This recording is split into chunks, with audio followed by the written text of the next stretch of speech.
हाडुआवा हम पे शौक करके खुद तू रोआ।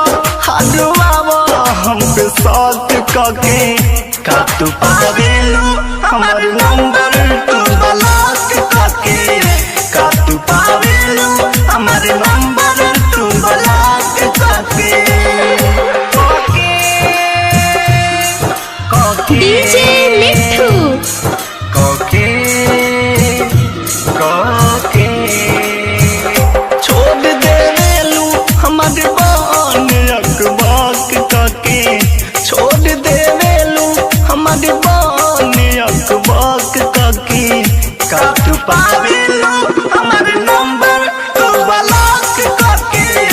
का तू पावेलू हमारे नंबर तू ब्लॉक काके।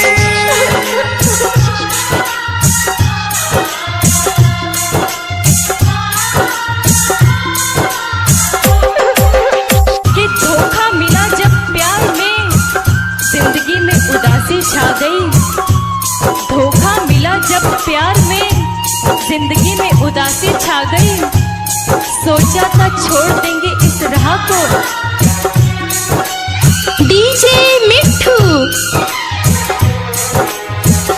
ई कवन प्यार कर हमरा त बुझाला ना।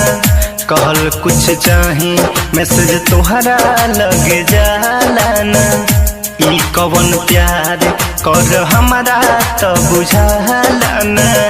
कहल कुछ चाही मैसेज तोहरा लगे जाला ना।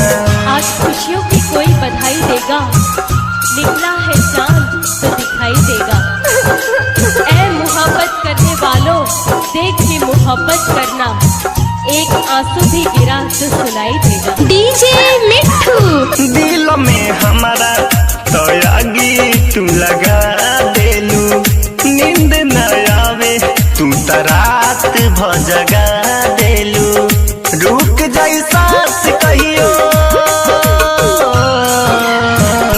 रुक जाई सांस दिल कहियो धक धक कके।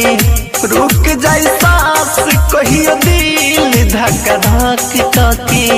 का तू पावेलू हमार नंबर तू ब्लॉक करके। का तू पावेलू हमार नंबर तू ब्लॉक करके। तुम्हें प्यार करने से खुद को नहीं रोक पाई, लेकिन तुम मेरी फीलिंग्स को नहीं समझोगे। डीजे मिट्ठू आज के बाद मुझे अपनी शक्ल मत दिखाना। But I love you। हर दम अखिया तनी हाडेला मोबाइल पर।